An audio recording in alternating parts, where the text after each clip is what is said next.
Hello दोस्तों, आज जो मैं आपको कहानी सुनाने जा रही हूँ ये कहानी है गरीब माँ और जादुई फ्रॉक के मशीन की।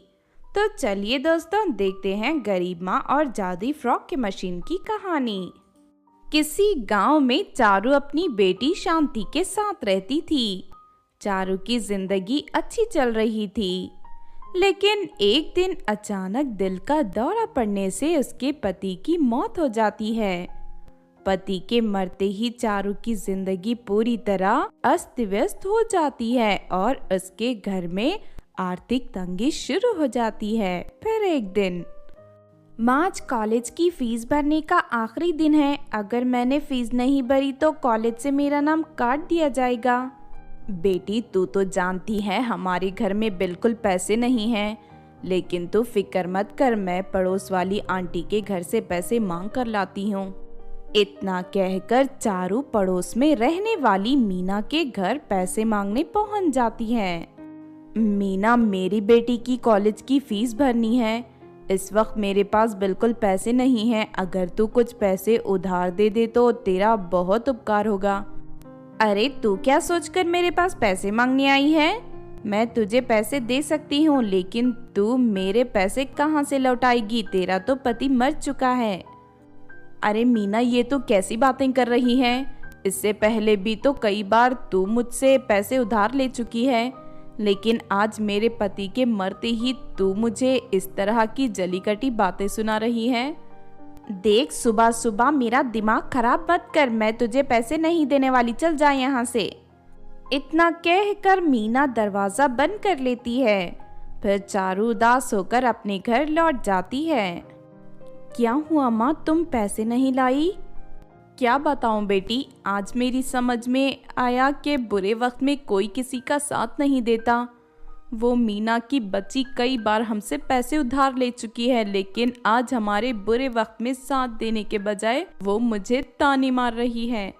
इतना कहकर चारू रोने लगती है। अपनी माँ को रोते हुए देख शांति को बहुत बुरा लगता है। तुम चिंता मत करो माँ, सब ठीक हो जाएगा। तभी वहाँ शांति की क्लास में पढ़ने वाली उसकी सहेली नीलम आती है। अरे क्या हुआ शांति, पिछले कुछ दिनों से तो कॉलेज नहीं आई? क्या बताओ नीलम, मेरे पिताजी के मौत के बाद मेरे घर की हालत बहुत खराब हो गई है। कॉलेज की फीस भरने के लिए मेरे पास पैसे नहीं हैं। अरे ये तो बहुत बुरा हुआ, लेकिन तू फिक्र मत कर, मैं तेरी मदद करूंगी। इतना कहकर नीलम अपने पास से कुछ पैसे निकालकर शांति को दे देती है। इन पैसों से तू अपनी कॉलेज की फीस भर दे और बचे हुए पैसों से कपड़े खरीद कर बेचना शुरू कर दे। कपड़ों के व्यापार में बहुत मुनाफा है।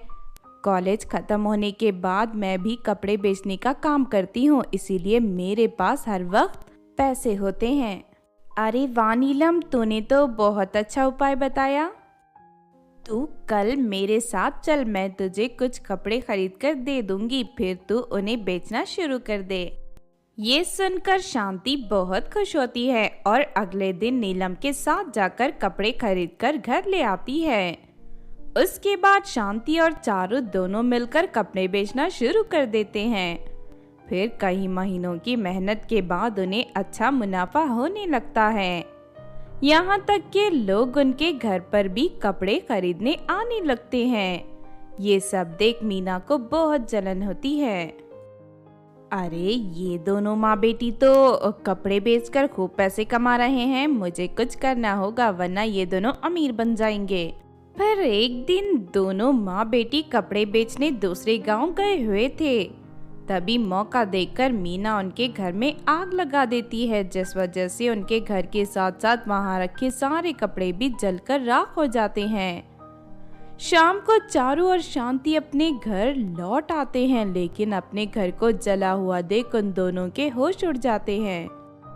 अरे बेटी, ये सब क्या हो गया? हमारा घर तो पूरी तरह जलकर राख हो गया। हमारा सारा सामान, सारे पैसे भी जलकर राख हो गए। अब हम क्या करेंगे?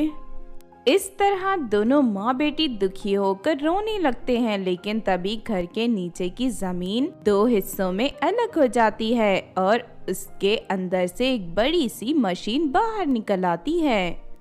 उस मशीन को देख दोनों माँ बेटी को बहुत ताज्जुब होता है और वो दोनों घबराकर पीछे हट जाती हैं। मुझसे डरने की ज़रूरत नहीं है, मैं सबकी मदद करने वाली एक अच्छी जादुई मशीन हूँ। मुझे एक परी ने बनाया था, लेकिन मेरे अच्छे कामों से नाराज़ होकर एक दुष्ट जादूगरनी ने मुझे ज़मीन के नीचे दफन कर दिया था। अगर तुम्हारी बात सच्ची है तो क्या तुम हमारी भी मदद करोगी? हाँ हाँ, क्यों नहीं, मैं तुम दोनों की मदद करने के लिए ही धरती से बाहर निकली हूँ। उसके बाद उस जादुई मशीन के अंदर से ढेर सारी सुंदर सुंदर फ्रॉक बाहर निकलने लगती हैं। आज से तुम दोनों मेरी दी हुई जादुई फ्रॉक बेचना शुरू कर दो, तुम्हारी जिंदगी में कभी कोई पैसों की परेशानी नहीं आएगी। ये सुनकर दोनों माँ बेटी बहुत खुश होती हैं और अगले दिन से जादुई मशीन की दी हुई फ्रॉक ले जाकर बाजार में बेचना शुरू कर देती हैं। वो सभी फ्रॉक बहुत ही सुंदर थी, इसीलिए लड़कियां उन्हें देखते ही खरीद लेती थी। इस तरह उन दोनों माँ बेटी के बुरे दिन पूरी तरह बदल जाते हैं और उनकी जिंदगी खुशियों से भर जाती है। लेकिन ये बात मीना को बिल्कुल पसंद नहीं आती। अरे मैं इन दोनों को जितना बर्बाद करने की कोशिश करती हूँ, ये दोनों तो उतनी ही तरक्की करने लगते हैं। मुझे किसी भी तरह उस जादुई मशीन को ठिकाने लगाना होगा। फिर एक रात मौका देखकर मीना चारू के घर में दाखिल हो जाती है और उस जादुई मशीन को उठाकर पास वाली नदी के किनारे ले जाती है। अब मैं इस जादुई मशीन को इस नदी में फेंक दूंगी। लेकिन तभी मीना के हाथ से छूटकर वो जादुई मशीन हवा में उड़ने लगती है। तू एक बुरी और धोखेबाज औरत है, तूने उस बेचारी चारू को बहुत तकलीफ पहुंचाई है। अब मैं तुझे नहीं छोड़ूंगी। तभी उस जादुई मशीन से दो बड़े हाथ निकलकर मीना के पिटाई करने लगते हैं। अरे मर गई रे, कोई मुझे बचाओ, कोई मुझे बचा लो। मीना वहां से भागने की कोशिश करती है, लेकिन वो दोनों हाथ उसे उठाकर नदी में फेंक देते हैं। अरे नहीं, मुझे तैरना नहीं आता, कोई मुझे यहाँ से बाहर निकालो, अरे कोई मेरी मदद करो। देखते ही देखते मीना नदी के गहरे पानी में डूबकर मर जाती है। इस तरह मीना को उसके बुरे कर्मों की सजा मिल जाती है।